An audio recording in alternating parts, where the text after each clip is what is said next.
თბლის სიხესთან სისხლის ფერი ხაყაჩოს სვეთი არადახრილის დასახრილის ალბათ მაცნია არავით არის სხვა სამშობლო ამასე მეტი არ გამაჩნია არავით არის სხვა სამშობლო ამასე მეტი არ გამაჩნია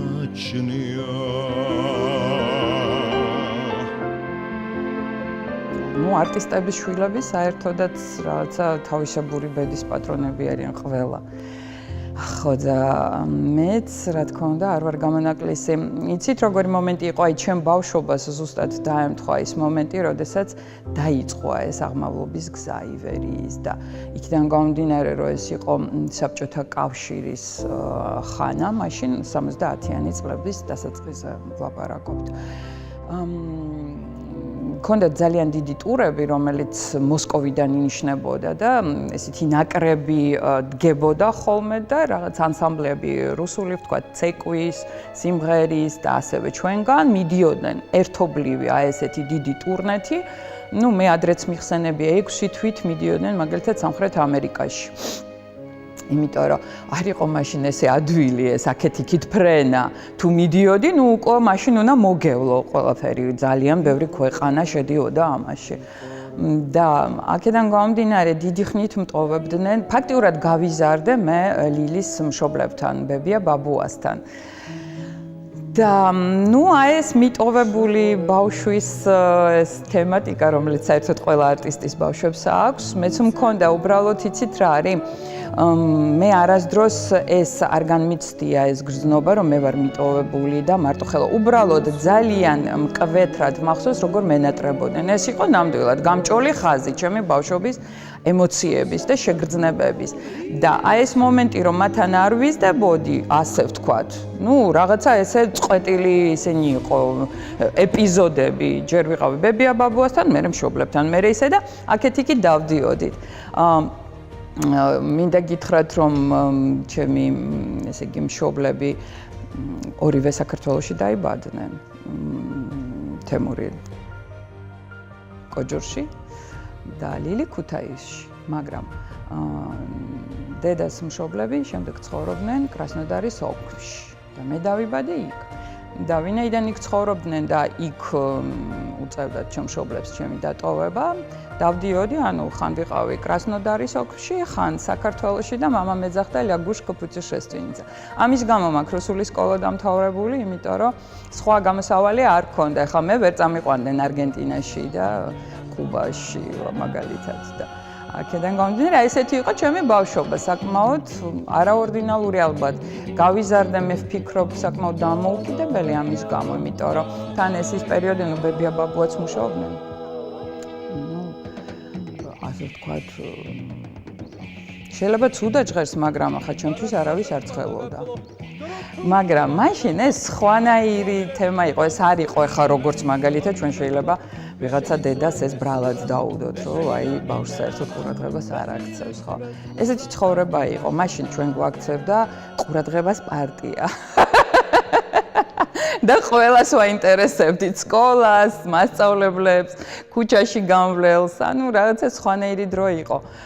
უპატრონო მე არ ყოფილვარ, მაგრამ ძალიან დიდი თავისუფლება მქონდა, ასე ვთქვათ, მე ვიყავი მიდობილი ჩემ თავს და ძალიან დამოუკიდებელი გავიზარდე. 7 წლის ვიყავი, როცა მარტო დავდიოდი სკოლაში, მუსიკალურში, იქ კრასნოდარის ოლქში. მე აქ რო ჩამოვდიოდი აქ ალბათ უფრო მეტი ყურადღება მქონდა, ასე ვთქვათ, მაგრამ ეს საკმაოდ დიდი პერიოდი გრძელდებოდა, სანამ არ გარდაიცვალა ბებია და ბაბუა. ეს მოხდა უკვე ჩემი ძმის გარდაცვალების შემდეგ. 80-იანი წლის, ესე იგი, 95-26 წლები იყო. მე უკვე ამათი სიტუაციაც რაღაცა ესე შეიცვალა დროც და რაღაცა ჩამოყალიბდა სხვანაირად ყველაფერი, უკვე აქ უფრო მეტად გაჩერდნენ და ესეთი დიდი ტურნეები აღარ იყო და უფრო მერე დედ-მამასთან დაიწყე ესეთი მჭიდრო კავშირი და ცხოვრება. ეს იყო ისეთი დრო, როდესაც ყველა ცდილობდა გაეკეთებინა ყველაფერი სწორად. ყველა მიცოდა რა არის სწორი და სწორი რაღაცა ეთიკური ნორმები გქონდა და ცდილობდით ყველას დილობიანები ყოფილიყავით და რაღაცა ესე მოწოდების დონეზე ყოფილიყავით ყველანი და მშობლებიც მით უმეტეს ომის შემდგომი პერიოდის თაობაა და ეხლა წარმოიდგინეთ როგორი შინაგანად მართალი ხალხი იყო. აქედან გამომდინარე ეს მომენტები რაღაცნაირი ბურჟუაზული არ გქონდა. განებივრება და რაღაც ეგეთი. რა თქმა უნდა, ვენატრებოდი და ცდილობდნენ, რაც კი შეეძლოთ გაეკეთებინათ და ჩამოქონდათ უამრავი საჩუქარი, თუმცა უამრავიც არ იყო, უბრალოდ იმასთან შედარებით, რაც მაშინ 70-იან წლებში ხდებოდა საბჭოთა კავშირის ქვეყნებში, ხო? რა თქმა უნდა, რაღაცა ცოტა განსხვავებული მქონდა მაგალითად. ისიც ბევრი არა, იმიტომ რომ მსახიობი 70-იან წლებში საბჭოთა კავშირში იყო ფაქტიურად უფულო, უბრალო იდეალისტი. არაფერი არ ქონდათ, ეს ეხლა რაღაცა ვარსკვლავური რაღაცა კულტურა რო წამოვიდა და ფულები და იახტები და რა ვიცი მე. არ იყო ეს, ძალიან უჭირდათ, ძალიან. და მე ადრეც მომიყოლია, დედა მიკერავდა, დედა არის ძალიან ნიჭიერი და ბავშვობიდან მკერავდნენ ეგ და თავისი და ქუთაისშიც კი ეგონათ რომ რამდენი რამე აქვს და თურმე ერთი პალტო ერთ სეზონზე ორჯერ სამჯერ ქონდეთ გადმოკეთებული თავისთვის რაღაც ქონდათ ეს ხელი ქონდათ საოცარი და რა ვიცი გემოვნება და ასე შემდეგ და დედა მიკერავდა მაგ მხრივაც რაღაც ცოტა განებივრებული ვიყავ იმიტომ კი არა რომ იყვნენ მსახიობები და რაღაცა განსაკუთრებული ქონდათ დრაიკომის მდივნებს მაშინაც ქონდათ როგორც ახლა ალბათ გაცილებით ბევრი ვიდრე მათ და ჩვენ ასე ვთქვა ჩვენ ოჯახს და ძალიან ისეთი სიდუხჭირე იყო მაშინ აქედან გამომდინარე ასეთი განებივრება არ ყოფილა და თან აი მაგალითად ეხლა ძალიან მოდაშია დაბადების დღეების გადახდა მაშინ ეს არ იყო მოდაში ჩვენთანაც არ იყო მიღებული ეს დიდად აი ეს ყველაფერი რაღაცნაირი პათოსური ხაზგასმა შენი ესე იგი რაღაცნაირი ისეთი ბედნიერი არსებობის არ იყო. რაღაცა უფრო სტოიკოსები ვიყავით ყველანი, აბსოლუტურად დიდი ან პატარა. აქედან გამომდინარე არ ყოფილვარ განებივრებული გარწმუნებით.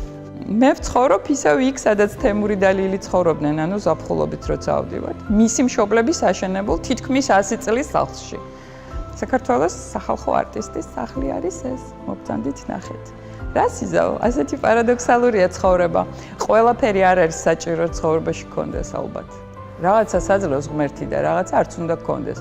იმიტომ რომ მე გადაერთობი და დაგავიწყდება ის მთავარი რაც საჭიროა.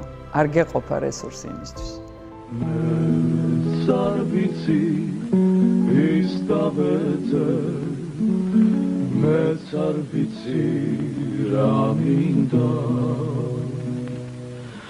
ამ ძებნაში სიჭაბუკის ნახევარი გაფრინდა იქნებ დარდი გავაყოლო ეგებ გული გავარდო იქნებ რაც გავატანო ჩემი გულის დარდები შვიდობით არ მითხარი ეს ის პერიოდია, როდესაც უკვე ციცინათელაში მღეროდნენ მამა და დედა და ვერ ვიყვის რომ მხოლოდ ამ ფილმით გაიცნო, რა ვიცი. შესაძლოა ესე ფართოდ. უნდა დავფიქრდე ამაზე, არ ვიცი. კი ბატონო. კი, ამ ფილმში თამაშობს. და იცით ძალიან ისეთი საინტერესო შემთხვევა იყო ჩვენ ცხოვრებაში. მან მთავარ როლში არის გრიშა წიტაიშვილი, ხომ იცით? და ისე მოხდა ჩემი შვილი როცა სკოლაში წავიყვანე 7 წლის მის შვილთან მაშინ შევხვდით იქ და ჩვენი მეგობრობა დაიწყო იქიდან, იმიტომ რომ ესე იგი გრიშას შვილიშვილი ბექა და ჩემი შვილი ანდრია კლასელები აღმოჩნდნენ და იყვნენ. აი ესეთი რაღაცა წრე გააკეთა ბედმა და შეიკრა და დღესაც მეგობრობთ. კი. ნუ მან მაგ ფილმში მამან ნამდვილად ძალიან ახალგაზრდაა და ძალიან სხვანაირია. კი, ციცინათელაში მინდა დავიწყო იქიდან, რომ დედა და მამა ივერიაში მოვიდნენ ციცინათელიდან. იქ იყვნენ ამ ანსამბლში, იქ შეხვდნენ. მე მგონი, კი. ნუ ყოველ შემთხვევაში დაქორწინდნენ მაშინ, როცა ციცინათელაში იყვნენ. სადღაც სოხუმში იყვნენ გასტროლებზე, როგორც დედა იხსენებს, როდესაც ეს მათი რომანი დაიწყო. და ივერია შეიქმნა 70-ში და დედმამა ცოტა მოგვიანებით მოვიდა, მე მგონი, თუ რაღაცა ესეთი 1-2 წლით განსხვავება იყო. ანუ ამ ანსამბლებს შორის მათი მოღვაწეობის და მე უკვე ივერიაში რომ მოვიდნენ, მე მახსოვს უფრო ესე იგი 70-იანი წლების ბოლო ცხადია, მაგრამ თუმცა ალბათ ეს ატმოსფერო სულ პატარა რო ვიყავი, მაშინაც უკვე შემოდიოდა ჩემში, იმიტომ რომ ესეთი მოგონება აქვთ, რომ მე რაღაც კალათში მეძინა კულისებში. პატარა ვიყავი და რეპეტიციაზე თუ კონცერტზე, ანუ ვერ დამტოვეს ვერსად და კალათში მეძინა კულისებში. ხო და მე უკვე მთელი ეს ჩემი ეს მოგონებებია, ეს კულისები და მართლა საოცრებაა, რა ვიცი. მე როცა გავიზარდე და დავიწყე ამაზე ფიქრი და ანალიზი, ხვდები ხო რომ ბავშვისთვის ყველაფერი რაღაცა ზღაპრულია. ყველასთვის ბავშვობა რაღაცა განსაკუთრებულია.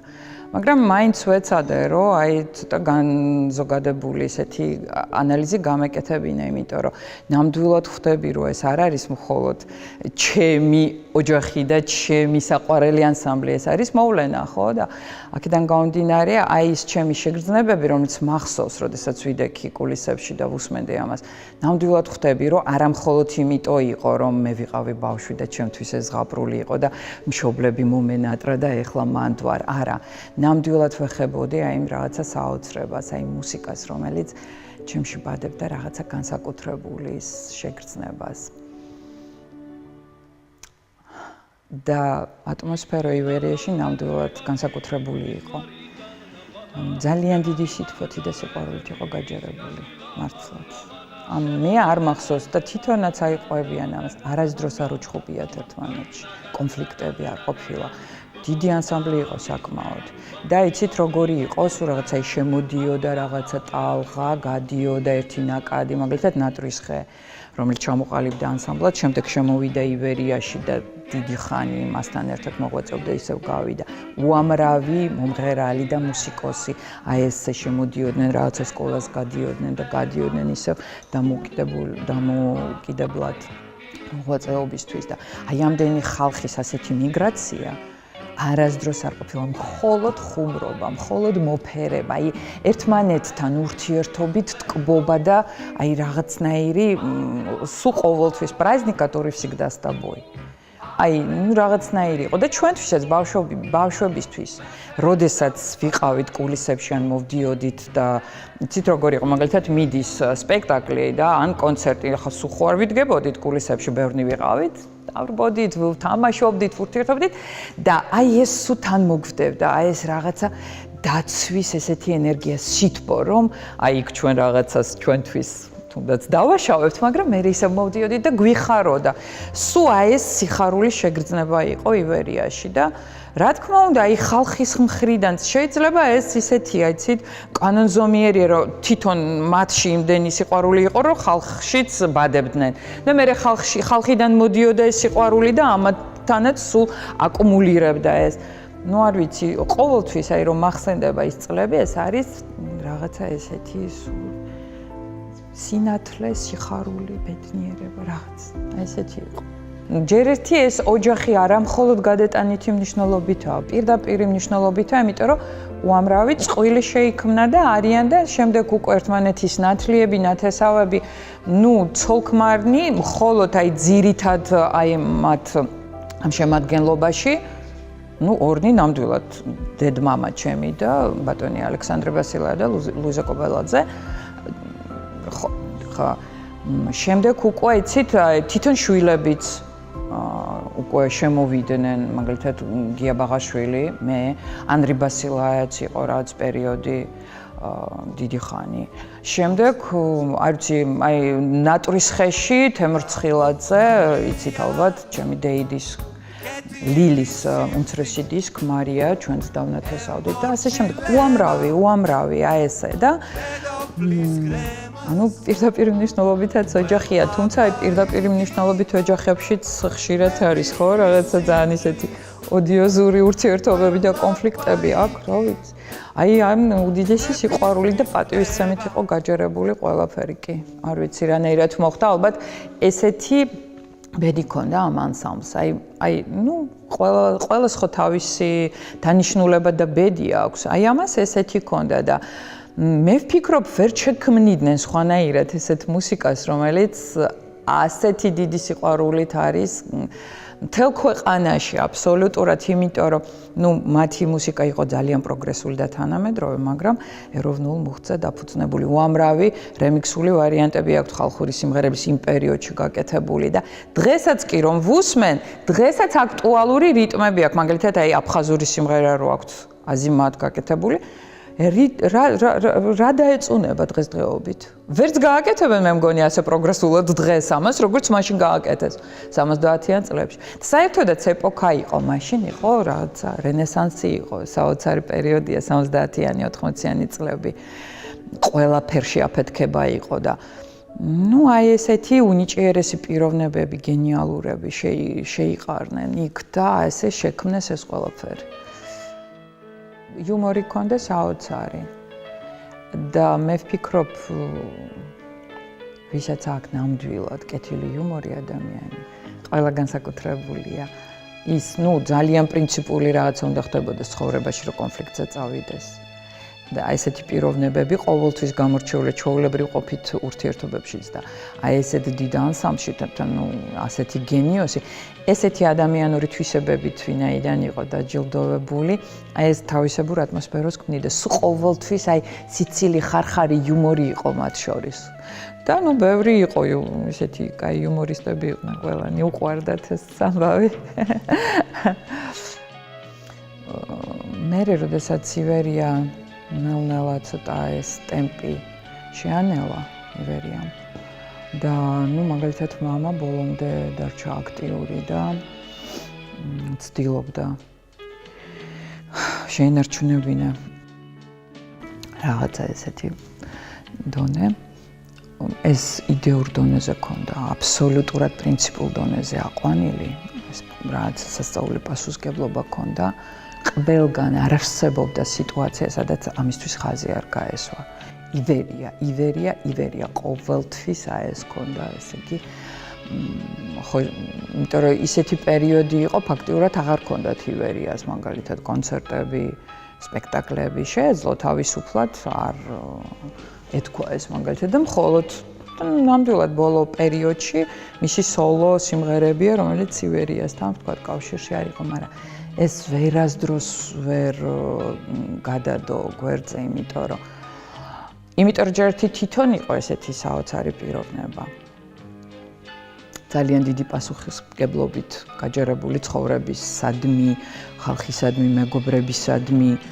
თავისი ხელოვნებისადმი მაგრამ ამაში ნამდვილი სიმართლე იდო იმიტომ რომ ყველანი აღმოცენდნენ იქიდან კი თქვენ სწორედ ახსენეთ რომ სავიზიტო ბარათივით იყო ბატონი ალექსანდრე ბასილაია და მამა მაგრამ რომ არა ის ხალხი რომელიც შეადგენდა ევერიას ვერ შედგებოდნენ ვერც ალექსანდრე ბასილაია თავისთავად და ვერც თეიმურაზ ციკლაური ეს იყო აი ის რაღაცნაირი ჰარმონიული აი ესეთი ნაკრები რომელსაც ყველას თავისი ადგილი ჰქონდა და ზუსტად აი იმ ნიადაგს ქმნიდა და იმ ჰარმონიას რომელიც შემდეგ მიცა საშუალება ცალკე გამოსულიყო თემური იმისთვის რომ კიდევაც ალექსანდრე ბასილაიას მუსიკა გაეჟღერებინა და ალექსანდრეს დაეწერა თემურისთვის რაღაცა იმიტომ რომ ისე როგორც მამა ასრულებდა მის სიმღერებს თქვათ რაღაც მიმართულებით ვერავინ ვერ აკეთებდა ამას აქედან გამომდინარე კი სოლისტი იყო მთავარი სოლისტი ამ ანსამბლის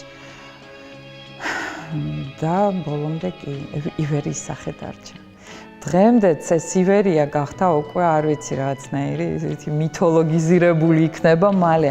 ყველა ვინც კი ოდნავ შევეხეთ ამას ჩვენთვის არის, არ ვიცი, მფარველი ანგელოზივით არის. ეს ისეთი დიდი ბედნიერება და სიამაყეა, რომ ეს ანსამბლი აი ჩვენი იყო.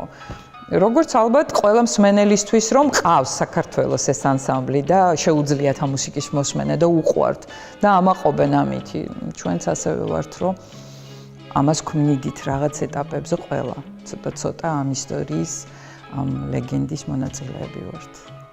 მე მესმის რომ ეს შეკითხვა ებადება ადამიანებს. მაგრამ ვინც კი ოდნავ მაინც არის იმაში გათვითცნობიერებული თუ რა არის შემოქმედებითი პროცესი, ესმის რომ ესე გარეგნულად ფაქტიურად არ გამოიხატება. იცით, ეს უცნაური მომენტია, როგორ მუშაობს ადამიანი შიგნით. რა შემიძლია ვთქვა ამას შემთხვევაში? არ ვიცი, შეიძლება ეს იმის მაჩვენებელია თუ რაოდენ დიდი ნიჭის პატრონი იყო, იმიტომ რომ ფაქტიურად არ ჭირდებოდა რაღაცაზე მუშაობა დიდი ხანი. ეს ხდებოდა სადღაც შიგნით, ცნობიერებაში მასთან. რა თქმა უნდა, მაგალითად ახლა ოპერას რო შეეხო და რომ მოინდომა ამ სფეროში შესვლა, რა თქმა უნდა, იქ ძალიან ბევრი ვარჯიში ჭირდებოდა და დადიოდა ბატონ ალეკ ხომერიკთან. ამ სიმღერას უძღვნით ილიკო შიგოგიძეს. ეხლა ბავშვი არ დაყროდეს ბიჭო, აღხმეალია თქმა.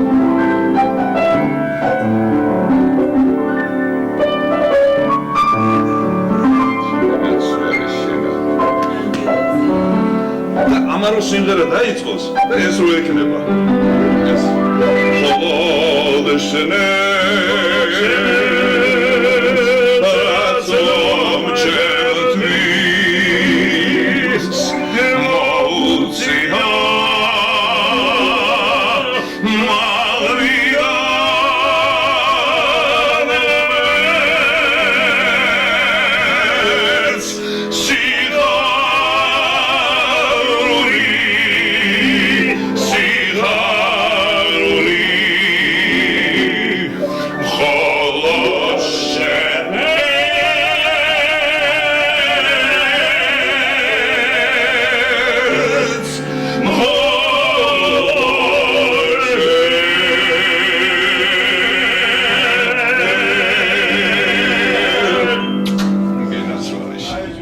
ჯერ იქიდან დავიწყოთ რომ ვახსენეთ ეს მიგრაცია და მე ალეკო ხომერიკი ივერიელი იყო თავის დროზე და უკვე ოპერაში რო გადავიდა და თავის ეს მოღვაწეობა დაიწყო რა თქმა უნდა თემურს ნუ ხო ჰქონდა კონტაქტი და ყოველთვის ძალიან აღფრთოვანებით ეკიდებოდა ამას და მამას ყველა ეუბნებოდა ამას იქიდან გამომდინარე თუ რა ხმა ქონდა რა მეტალით და რა სიძლიერით და როგორი ტემბრალური სიმდიდრით ხო ყველა ეუბნებოდა ოპერაზე მთელი ცხოვრება ეს ლაპარაკი იყო მაგრამ იმდენად აი სხვა მიმართულებით სრულიად რეალიზებულები იყვნენ და თვითონაც ამისთვის არც ცხელოდა და არც უფიქრია ესე სერიოზულად და როცა უკვე რაღაცა დაინტერესდა აი ვთქვათ ეს ივერიის დიდია ესეთი ეს ბურბალი ოდნავ რო შენალდა ხო ნუ უკვე ასაკი თითქოს ისეთი ქონდა რომ რაღა დროს ოპერა მაგრამ მაინც მოუნდა იცით აი ეს რაღაცა აზარტულად გადაწყვიტა აი ესეთი კარგი გაგებით ავანტიურაში შესვლა და ალიკოსთან ვარჯიშობდა ისასწავლიდა კაპიტანი მარინა ალიკოს მეუღლე და ისენ ბატონი ალიკო და ბათუმში იყო სპექტაკლი კი მონაწილეობდა გვაქვს კადრები და არის ეს ჩანაწერი შეასრულა მურმანის პარტია მაგრამ ну ეს მიცა იცი ამან რაღაცა შემდგომი მოღვაწეობაც მისი უფრო რაღაცნაირი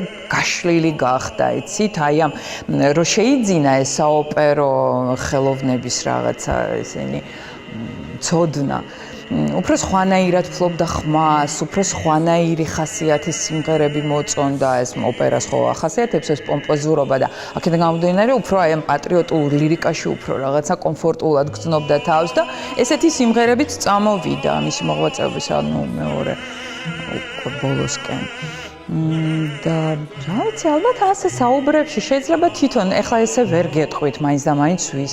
მე მგონი მასში ეს იჯდა, უბრალოდ ეს სურვილი, ძალიან უყვარდა საოპერო ხელოვნება, ხვარასტოვსკი იყო მისი, არ ვიცი, ძალიან საყვარელი მომღერალი. რო გამოდიოდა მაშინ, ისე ძალიან ადრე დაიღუპა სიწყალი. ძალიან ქარიზმატული იყო და ეს ბანი ქონდა ხვარასტოვსკის. მამას ბარიტონი ქონდა. და სულ უსმენდა და პლასიდო დომინგო უყვარდა და მოკლედ უყვარდა ძალიან საოპერო ნიმუშები, საოპერო ხელოვნების.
იქნებოდა ერთ-ერთი შეიძლება ძალიან ცნობილი და საყვარელი მომღერალი საოპერო სოფლიო საოპერო ისტორიაში, მაგრამ აი ეს მოვლენა როგორიც იყო სახალხო გმირი საქართველოს, უსაყვარლესი ადამიანი, პიროვნება და მომღერალი, არა, მგონი არა.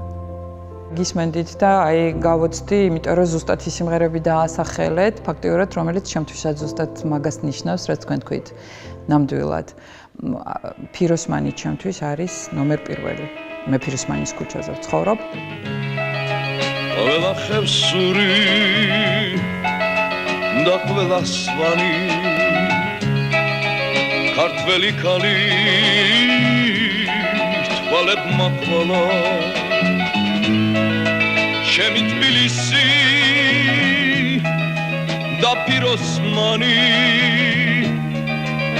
არ ვიცი ასე რამ შემაყვარა ჩემი თბილისი და ფიროსმანი არ ვიცი ასე რამ შემაყვარა. შემდეგ ფილმიდან არის სიმღერა ივერია არა, მე მგონი უმცროსი და არის ეს ფილმი.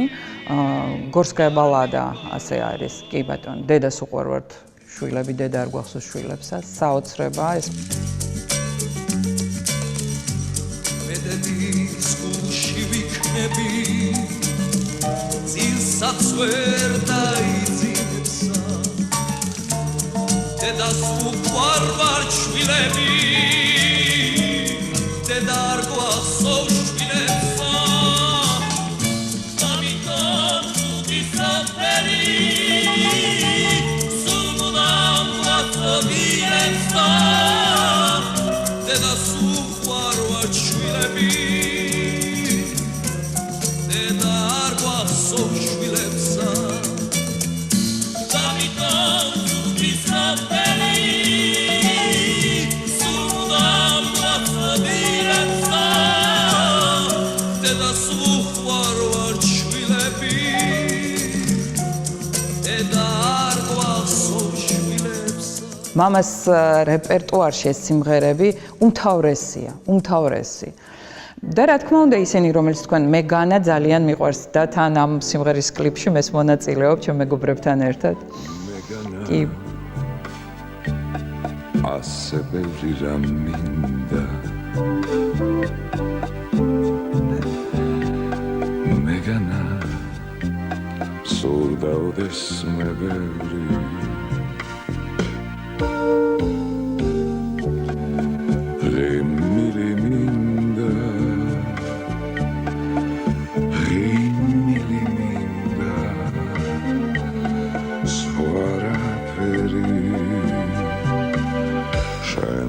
Чимхолодше Гус миклашен сишоре Махчок даве ноги шоре Дарада миндих Рато мацуалебас Арвици расмерчи Рада гишаве Расмерчи,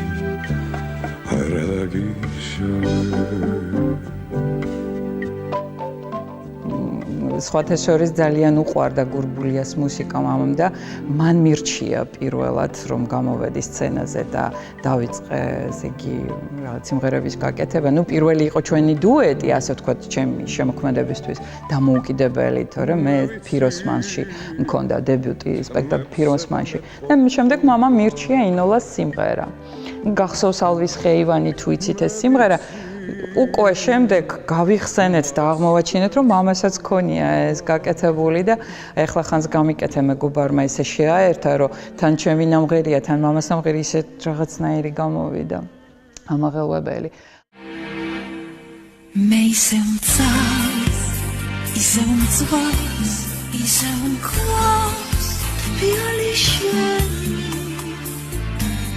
Кабилоц неба mogeli Გახსოვს ალვის ხეივანი თების ლურჯი ზოლი გახსოვს ერთად დავდიოდით ალერსით და თოვი გახსოვს მითხარ შენი ვარო ვერ დაგთმობლერა ეხლა შენი დაპირების ჯერა ისე აბსოლუტურად სწორი ბრძანდებით, ნუ მანანებო, რა თქმა უნდა. იმ პატარა სიყვარულის სემლებს იცო იმ თეთრაგვას დედა ჩემი სისფერთვალებს პიცაუნიტას ვაჟას გულზე დახრილ მიცა რიშას პიცა ნისლებში რომ იფერფალე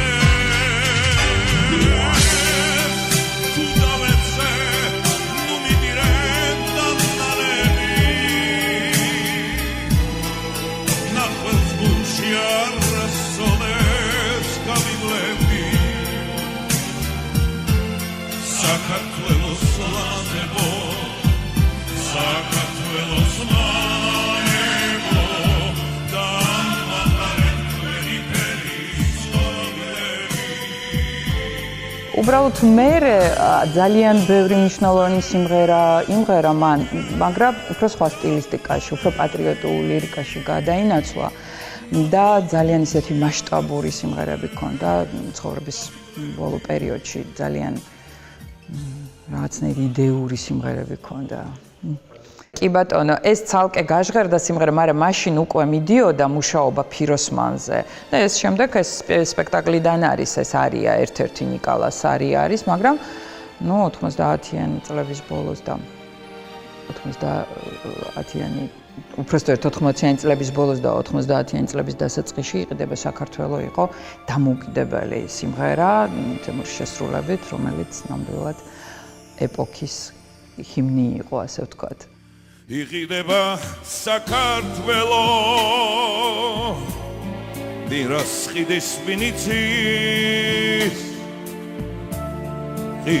ხიდის მთასდამდელოს წმინდა მარიამის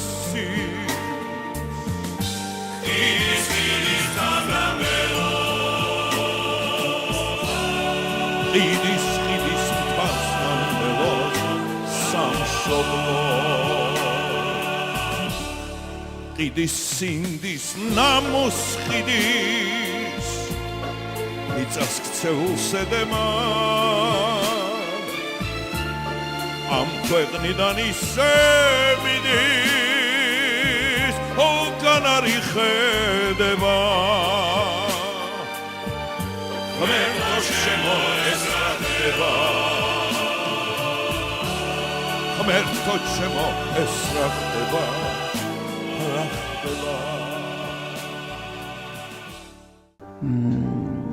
იცით რა ამ სიმღერების ნუსხაში კიდევ არის ჩემი მშობლების დუეტები. რა თქმა უნდა, მიმღერე რამე ეს არის. კი, ბევრ სიმღერია ასე როგორც თქვენ ახსენეთ, ჩემთვის უბადლოა შესრულება მათი. იმღერე ჩემთვის მხოლოდ ჩემთვის იმღერე რამე ისევე მღერე გულში ჩუმად რაც გიმღერია თორე მამღამეს გაზაფხულის მთვარიან ღამეს მე შემოდგმისევ და შემომერია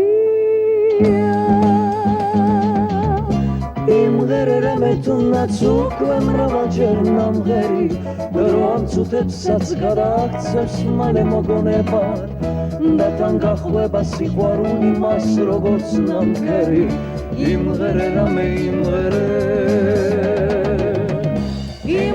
რამე თუნდაც უკვე მრავალჯერ ნამღერი და რომ ცუდებსაც გადააქცევს მალე მოგონება და თან გახვება სიყვარული მას როგორც ნამქერი იმღერე რამე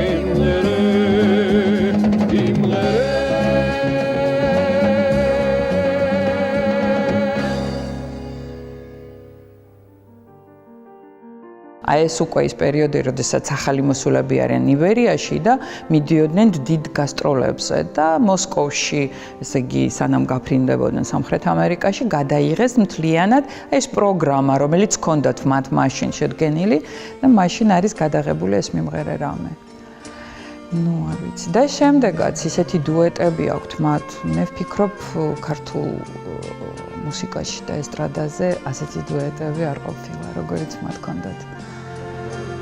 ჩემი ოცნები საზე დაფრინა გალობდა ჩემი მთები ისმენენ მე ვარ ის ქუჩა შენ დადიხარ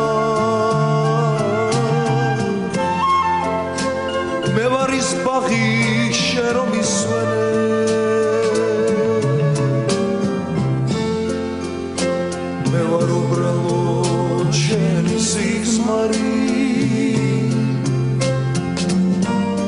და შენი ძილის და რაჯაბგევა შენ რომ გაგვიწევს მე ვარ ის კარი სურვილს რომ გიყვოს ის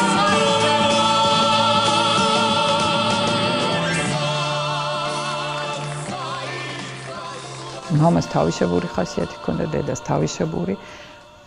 მამა დედას იტანდა, დედა მამას. რაღაც მომენტებში ავსებდნენ, რაღაც მომენტებში აძლევდნენ ერთმანეთს რაღაცას, ავსებდნენ, ერთად ქმნიდნენ. ნუ ვიცი, ეს ერთ-ერთი სიყვარულის ისტორია. ჩემთვის ერთ-ერთი უსაყვარლესი. ყველამ ვიცი ძალიან კარგად, რომ ეგეთი შემთხვევები არის, მაგალითად აკაკი ხორავას რომ გარდაეცვალა შვილი, თამაშა სპექტაკლი, ჯერ მე მგონი დაკრძალულიც არ იყო. მაგრამ ნუ ეს ცოტა სხვა სპეციფიკაა კიდევ, მსახიობი და ვთქვათ, ისეთი მე ზუსტად არ ვიცი რა სპექტაკლს თამაშობდა, შეიძლება ძალიან ისეთი კატარსისული ყოფილიყო კიდევაც. ამ შემთხვევაში ცოტა რთული იყო, იმიტომ რომ მუსიკა მაინც ისეთი მომენტია, როდესაც შინაგანად ხარ განადგურებული აბსოლუტურად.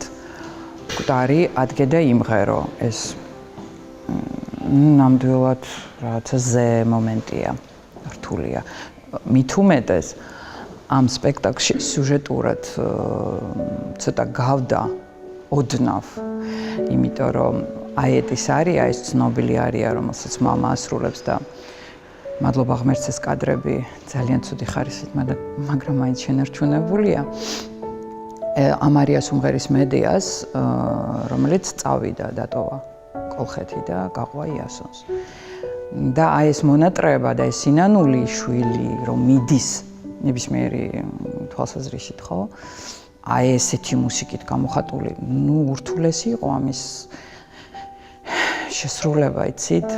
მე როცა უყურებ ამ კადრებს, რამდენჯერაც არ უნდა უყურო, იმდენჯერ ეს არის აი რაღაცა ღვთაებრივს რომ ეხები, რა შეგრძნება უნდა გქონდეს ადამიანს. ყველაფერი არის შიგნით, ყველა ემოცია, გაოგნება,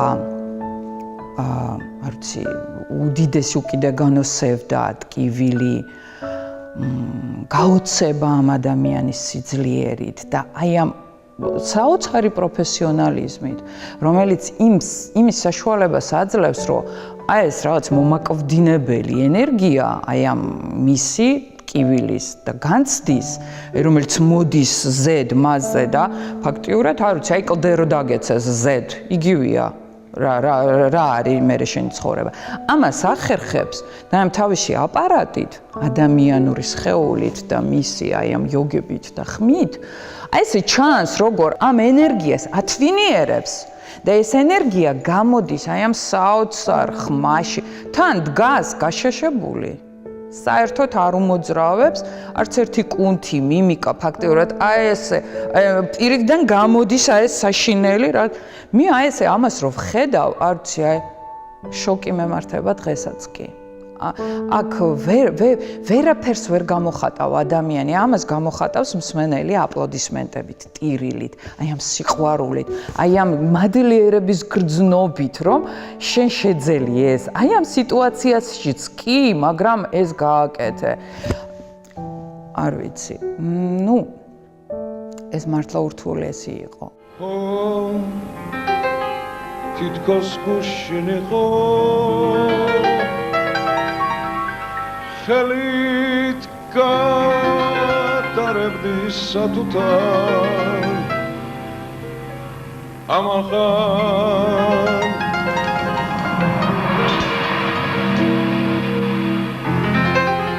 თმებს გივარსხნიდი ნაზარ შენ კი სინოდილად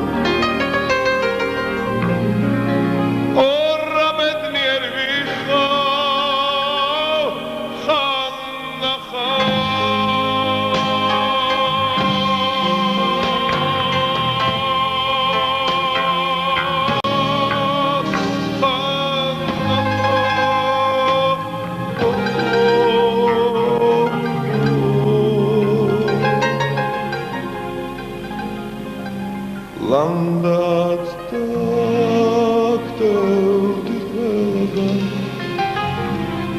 Kvalda kval Landat takteldi velgan Kvalda kval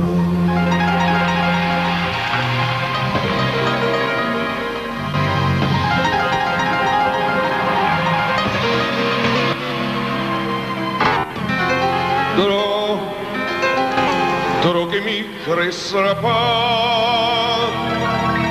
Мамиса пикралиц мадулом станата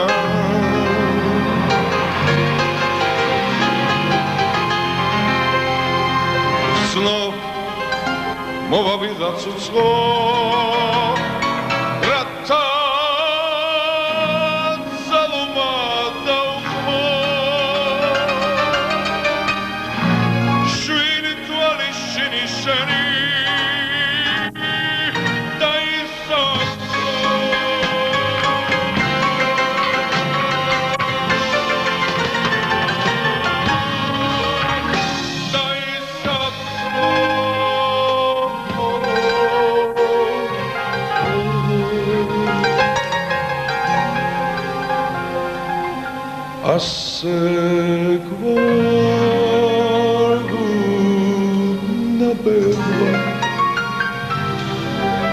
საცოცხრო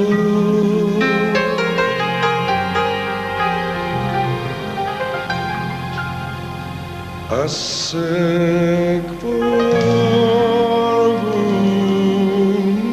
ბერმა საცოცხრო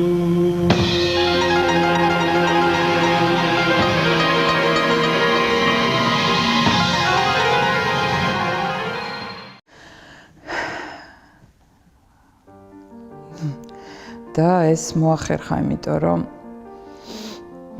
ну, ალბათ ეს თვითგადარჩენის ინსტინქტიც იყო, რა თქმა უნდა.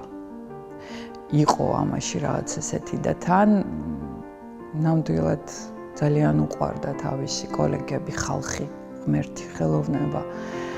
ну, აი ეს თავისი ადამიანური ესეთი ეს ნაბიჯი მოახერხა და გააკეთა ამის გამო და ამიტომაც მე მიიღო ასეთი უდიდესი სიყვარული და აღიარება. მაგრამ მართლა ზეადამიანური ნაბიჯია, რა თქმა უნდა. ეს მისი ხალხს, ვინც დაკარგა შვილები, ეს წარმოუდგენელია, მე ვფიქრობ. ну, ეს რო არ გაეკეთებინა, მე არც ვიცი ივერია რა იქნებოდა. ну, პატრიარქმა დიდი მხარდაჭერა გამოიჩინა ელაპარაკა მათ, რა თქმა უნდა, თვითონ ანსამბლის წევრებიც, მაგრამ არ იცოდნენ რა იქნებოდა. ну, როგორ შეეძლოთ ამის პროგნოზირება? სწორედ ყველას ეშინოდა, რომ ყველაფერი დასრულდებოდა მაშინ. ივერია და თითოეული სამათი ყველაფერი სხვანაირი გახდებოდა, მაგრამ თემურმა ეს შეძლო, რომ შეინარჩუნა ეს ანსამბლი თავისი თავი.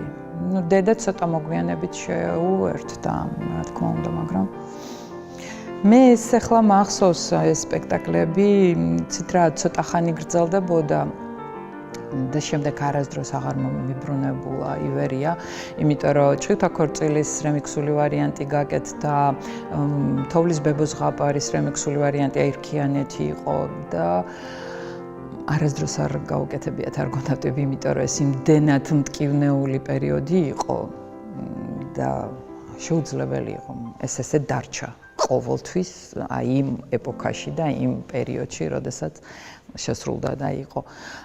და რაღაცა რამოდენიმე წელიც არ იყო, შემდეგ გადაიღო ფილმი ევგენი გინზბურგმა და არგონავტებს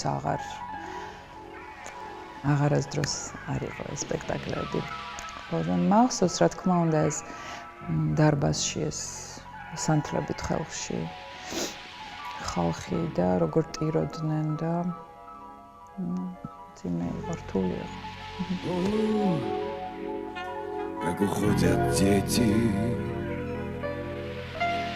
что за ночь на свете, тишина, тишина.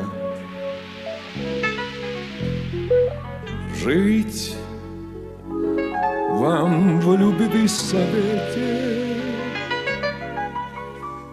но кому излить мне горе, если нынче в отчем зоре ты одна?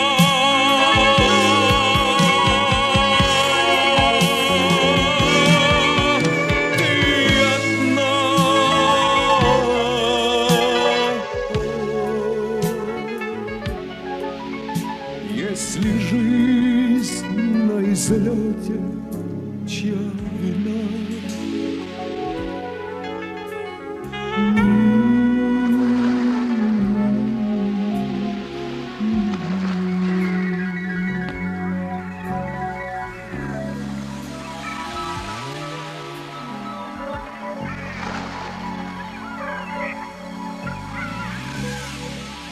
ეს ყველას გულში დარჩა რაღაც განსაკუთრებულად დღესაც ვინც იხსენებს, აი არ ვიცი როგორც რაღაცა სასწაულს რო ნახავ ცხოვრებაში, ხო არის ხოლმე რაღაცას რო შევეჯახებით, რაღაცა ესეც ამოუცნობს.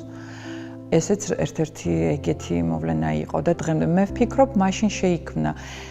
რა თქმა უნდა, საწინდარი მანამდე იყო, მაგრამ ლეგენდა მაშინ შეიქმნა. მისი პირადი ლეგენდა და ანსამბლის ლეგენდა. იმიტომ რომ განსაკუთრებულ დონეზე ავიდა ამის შემდეგ ანსამბლი, სულ სხვანაირზე. განსაკუთრებული სიყვარული მოიპოვა. როდესაც ქონდა გასტროლები, ეს ივერიასთან ერთად არ იყო, ცალკე იყო რაღაც პერიოდი. ტრიო საუნჯო იყო ასეთი, იცით, ახლა უბრალოდ წასულები არიან, ისინი აქ არ ცხოვრობენ. და მათთან ერთად ქონდა ასევე გასტროლები სამხრეთ ამერიკაში იყო და ის იქ მოხდა ისე, რომ შეხვდა ხულიო იგლესიასის იმპრესარიო, რომელიც გაოცებული იყო მამას პოტენციალით, მონაცემებით და საერთოდ ხარიზმით და ესეთი ამბით და შემოსთავაზა დარჩენა და უთხრა, რომ აი ერთ წელიწადში, ორ წელიწადში შენ გახდები მსოფლიო დონის მომღერალი და მამამ ვერ დათანხმდა. შეიძლება დღეს სასაცილო ჟღერს, მაგრამ ანუ თავისი ქვეყნიდან ვერ წავიდოდა. არ შეეძლო საქართველოს გარეშე.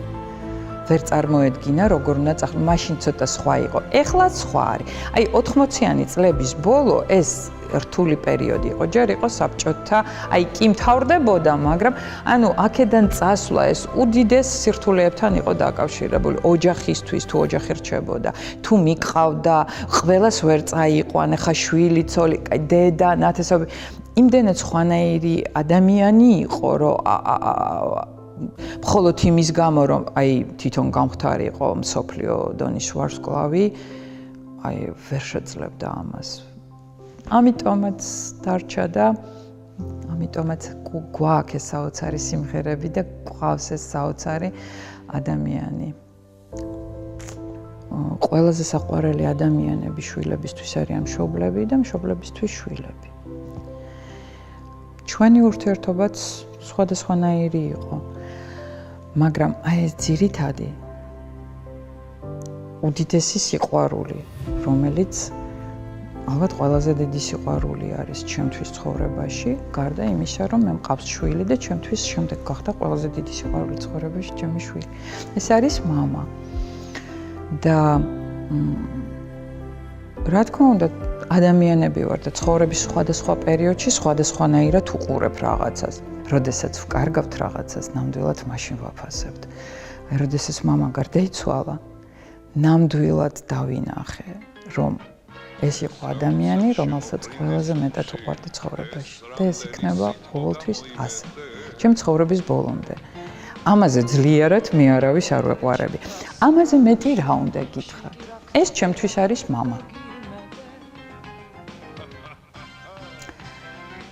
იმედია მეც მისთვის ესე ვიყავი. მამიკო ძალიან მნიშვნელოვანი ადამიანია ჩემ ცხოვრებაში. ყველაფერი უკვე დაკარგულია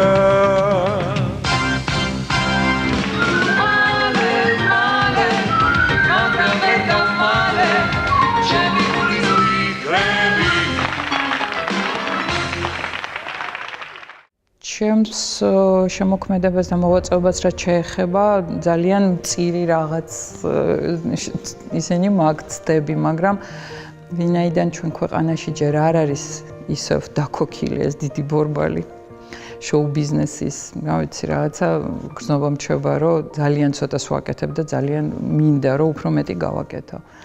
ნუ ალბათ იცით, რომ გავაკეთე მამას მეეტლის ვერსია ჩემებური.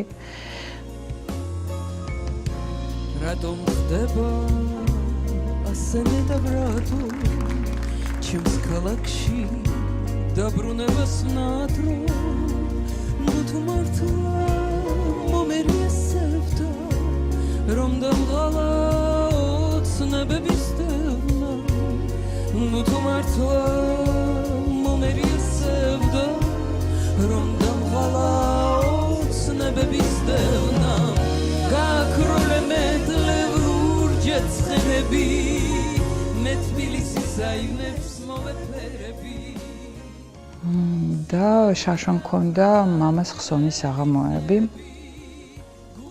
ძალიან მინდა რომ კიდე იყოს ველოდებით, შეიძლება ისევ დაგვასპონსოროს და მოგცეს თანხა კულტურის სამინისტრომ და ისევ გავაკეთოთ ეს საღამოები. გარდა ამისა, ბოლო თვეები მე და ჩემი შვილი რედაქციის ჯგუფთან ერთად მუშაობდით წიგნზე, მამაზე გავაკეთეთ წიგნი, რომელიც აი რამოდენიმე ეგზემპლარი გამოვიდა უკვე და სექტემბერში იქნება პრეზენტაცია და უკვე ფართო მკითხველს ექნება საშუალება, რომ იყიდოს, შეიძინოს და ნახოს ეს წიგნი. მინდა გითხრათ, რომ ეს წიგნი არის ძალიან ისეთი უჩვეულო ფორმატის, ორიგინალურია ძალიან და ამის შექმნის იდეა თვითონ მამას ჰქონდა ჯერ მის ცხოვრების პერიოდში გაჩნდა. იცით როგორი ფორმატია? ანუ მამას მთელი ცხოვრება მისი თაყვანისმცემლები, ახლობლები, უცნობი თუნდაც ადამიანები უძღვნიდნენ ლექსებს, უწერდნენ რაღაც წერილებს, იცით, რაღაცა ბარათს უგზავნიდნენ. ან უბრალოდ რაღაცა ესეს სახით რაღაცა უჩნდებოდათ გრძნობა, სურვილი და წერდნენ და უამრავს აძლევდნენ კიდევაც მას თვითონ პირადად და ამას ყველაფერს ინახავდა, იცით. ეს ჰქონდა შენახული მთელი, ეს დასტა ფურცლები, სადაც დაწერილი იყო ხან ლექსი, ხან უბრალოდ სიყვარულის სახსნა და ასე შემდეგ და ეს მისი დამოკიდებულება ეს ხალხის მიმართ და მათი სიყვარულის მიმართ ესეთი მადლიერება მოუვიდა თავში, იცით, სულ ეს რაღაცა ესე დაფრინავდა ეს იდეა, რომ გაეკეთებინა რაღაცა ეს, შეერთებინა, რომ ესე არ დაკარგულიყო და მისი ცხოვრების ესე იგი ბოლო თვეები იყო, როდესაც რაღაცა მივიდა იმ აზრამდე, რომ მოდი ამას გავაკეთებ და შეხვდა ეს ადამიანი, რომელიც შემდეგ ჩვენთან მუშაობდა, ეს რედაქტორი არის ამ წიგნის, რომელმაც აკრიბა ეს ყველაფერი და თითქოს აი ამაზე დაიწყეს მუშაობა, მაგრამ უკან გამოართვა მამამ. იმიტომ რომ იყო ძალიან მორიდებული ადამიანი. გარდა აი ყველაფრისა ესე თემურიზე ესე რომ დავიწყოთ კიდე რაღაცა ცხოვრებისეული მომენტების გახსენება და რაღაცა რომ დავიწყო მოყოლა. ძალიან ისეთი უბრალო და მორიდებული ადამიანი იყო და რაღაც მომენტში ეტყობა ფიქრა რა დროს წიგნია ჩემზე შერცხვა. წამოიღოს უკან. და როცა გარდაიცვალა მამა, აი ეს რაღაცა პატარა დასტა დაბიჭდილი რაღაც ლექსების და ემაკრეფილი ბარათების, ამ გოგონამ მომცა მე ესე ფურცლებზე A4 ფორმატზე. და უკვე 1 წელი რო შესრულდა მამას გარდაცვალებიდან, რაღაცნაირად მომწიფთით ამის თვის და თან მამას მეგობარი, რომელიც დაგვიდგა გვერდში და გაუწია სპონსორობა ამ წიგნს, მითხრა ეს დასტური, რომ გავაკეთოთ ეს წიგნი და დავიწყეთ ამაზე მუშაობა. უკვე პროცესში, რა თქმა უნდა, კიდე ბევრი რამე აღმოვაჩინე მე, იმიტომ რომ ბევრი რამე ქონდა ისედაც შენახული მამას, მეც მიყვარს ყველაფრისა ესე შენახვა, არ ვაგდებ რაღაცებს. უამრავი სურათია, უნიკალური მასალა, რა თქმა უნდა და აი ესეთი რაღაცა და რა თქმა უნდა, რამოდენიმე მეგობარს თხოვეთ უკვე ახლა დაწერა თავისი მოგონება ბატონმა ჯემალმა გიამ ნუგზარ კვაშალმა და აი ინტერვიუები შევიტანეთ რამოდენიმე და აი ესეთი ფორმატის წიგნია, ძალიან სხვანაირი რაღაცაა და ისეთ იმპულსს ტოვებს, იცით, ადამიანში რაღაცა თფილს და უჩვეულოს. მართლა საინტერესო რაღაც გამოვიდა და ველოდები მომენტს, როდესაც შევთავაზებ უკვე მკითხველს ამას.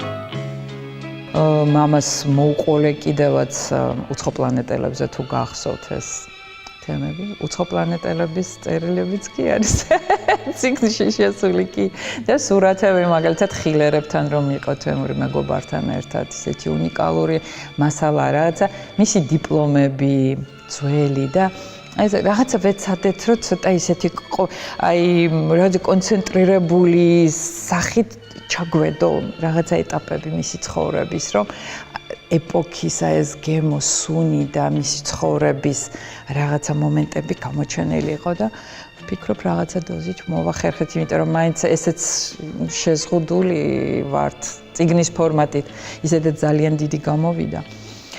ვმუშაობთ გარდა ამისა სკვერის პროექტზე, თქვენ იცით რომ მამას სახელი დაერქვა სკვერს მიცკევიჩის ქუჩაზე. და კეთდება პროექტი ძალიან ორიგინალური ლამაზი იქნება მაგარი და აი მალე ამ სკვერის გახსნაც იქნება იმედი მაქვს. ეს არის ამას შვებით. ჩემი შვილი არის მუსიკოსი. ელექტრონული მუსიკის სფეროში მოღვაწეობს. არის ძალიან საინტერესო და ესეთი პოპულარული, ავტორიტეტული ესეთი მუსიკოსი. აი ახლა შეიძლება თქვენც იცით ეგ და გსმენიათ, რომ ოქტომბერში მისი ერთ-ერთი ტრეკი კოსმოსში უნდა გაიგზავნოს. და ძალიან ბედნიერია და ამაყია მის გამო, რა თქმა უნდა. ეხლა რაღაც გასტროლებიც ელოდება ზაფხულში.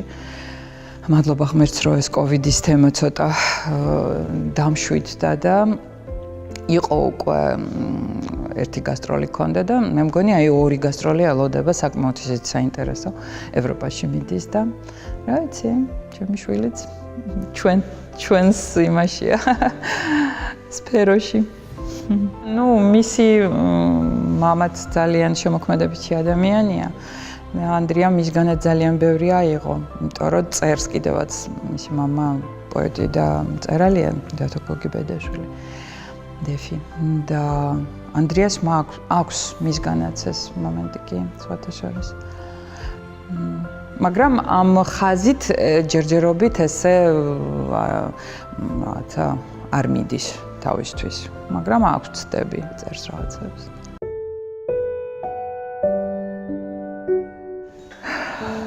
ბოლოს ნახე სახლში, როდესაც წაიყვანა სასწრაფო. საუნდტროფოში გადაწყვიტა გადასვლა, სახლში იყო თავიდან რომ გახდა ავად კოვიდით. მამა გახდა პირველი, შემდეგ მე, შემდეგ ჩემი შვილი და დედიკო. ყველა ვიყავით ავად. და იმის გამო რომ მას ჰქონდა 2 წლის წინ და კიდე შემდგომ გაუმეორა ინსულტი. ის ექიმი რომელიც ურეკავდა, მაშინ ცით რა პირველი ტალღა იყო.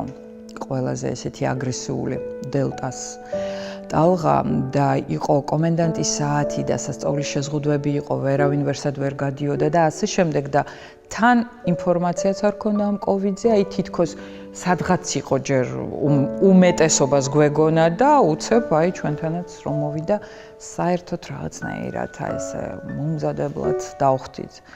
ნუ უბრალოდ ამ ექიმმა რა თქმა უნდა დაჟინებით უთხრა რომ ბატონ თემურ რამე რომ არ გამოგვეპაროს, ჯობია გადახვიდეთ საუნდტროფოში და წავიდა აბსოლუტურად ნორმალურად იყო. ჩემზე უკეთესად. მე მქონდა ძალიან მაღალი სიცხე და ფაქტიურად გათიშული ვიყავი იმ დღეებში, ძალიან ცუდად ვიყავი. მამას ჰქონდა 37 და 2, 3. ნუ ასე თუ ისე ნორმალურად ახლა კოვიდი ვისაც გადატანილი იციან, მტკიოდა სახსრები, სისუსტე. და მაშინ ნახეთ. ბოლოს არც ფაქტიურად არც დავიმშვიდობეთ ერთმანეთს, იმიტომ რომ მეგონა რომ რამოდენიმე დღეში დაბრუნდებოდა. ვიფიქრეთ უბრალოდ რაღაცა პროფილაქტიკისთვის ჩაუტარებენ რაღაც პროცედურებს და მოვა უკან. ნუ იმ პირველ ჰოსპიტალში სადაც იყო კლინიკაში, იქ რამოდენიმე დღეში უფრო დამძიმდა და ერთ კვირას შემდეგ გორის ჰოსპიტალში გადაიყვანეს უკვე დედასთან ერთად, იმიტომ რომ დედიკოც მაგ მომენტში უკვე ავად იყო და გადავწყვიტეთ ორივე წასულიყვნენ. მე ერთ კვირაში დედა დაბრუნდა, უკეთესად გახდა, მამა კი ხელოვნური სუნთქვის აპარატზე შეაერთეს. და იმ დღის მერე არც გვისაუბრია ტელეფონით. ჩვენ ვიყავით ჩასულები რამოდენიმეჯერ. ნუ ეს ვისაც ეს გამოვლილი აქვს, იციან რა საშინელი განცდა, როდესაც შენი საყვარელი ადამიანი აპარატზე არის მიერთებული. კი, იმედი გაქვს, მაგრამ ნამდვილად ძალიან რთული მდგომარეობა.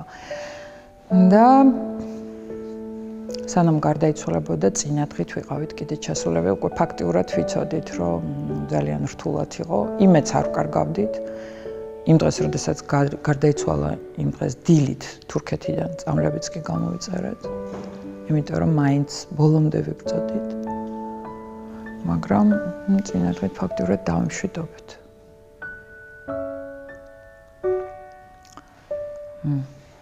მე უთხარი კიდევაც რომ შენ თუ ჩათვლი რომ და წახვიდე მე გიშვებ. ასე რომ ასე 40 დღე ესე წვალობდა და შეერთებული იყო აპარატზე და ფაქტობრივად არ გვიურთიერთია. და 2 თვე ფაქტობრივად მამა არ მინახავს. დეკემბრის დასაწყისი იყო და 1 თებერვალს გარდაიცვალა. ჩემთვის ეს ნამდვილად მოულოდნელი იყო. მე არ მეგონა რომ ეს იქნებოდა მისი წასვლის ჟამი და ასე ადრე წავიდო და მე ნამდვილად ისევე როგორც ყველა იმდენად ვიცოდი რაოდენ ძლიერია უბრალოდ, რომ მამას ძალიან ბევრი პრობლემა ჰქონდა ჯანმრთელობის. ეს არ ეტყობოდა, იმიტომ რომ არასდროს არ იმჩნევდა ამას, იგეთი იყო სტოიკოსი. მაგრამ მაინც მეგონა, რომ ძალიან დიდხანს იცოცხლებდა. აი ესეა. არ ვიცი.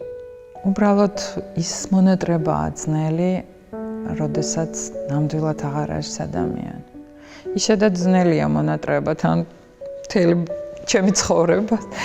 ესე არის გამჭოლი ხაზია მონატრების თითქოს მიჩვეულიც ვარ. ვიცი რა არის მონატრება ისედაც ჩვეულებრივად, მაგრამ როდესაც მამა დავკარგე, მივხვდი რომ არ მცოდნია. ის ყველაფერი არ ყოფილა მონატრება, სხვა რამე ყოფილა, იმიტომ რომ როდესაც ვართ დედამიწაზე და ნებისმიერი ადამიანი გენატრება, ეს არ არის მონატრება, ნებისმიერ მომენტში შეგიძლია ყველაფერი შეცვალო.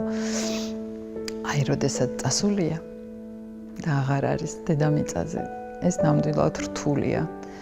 როდესაც იცი, რომ არასდროს აღარ ნახავ. რატომ მოიფიქრა ასე ღმერთმა?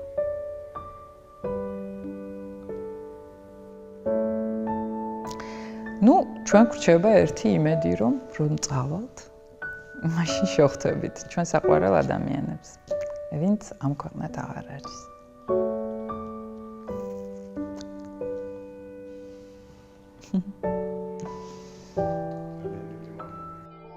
ეს სადამიწა სხვა და ხმელეთი შენთვის შექმნილა ადამიანო სანამ ცოცხალ ხარ ღირსებით შენით სიმართლით შენით უნდა იარო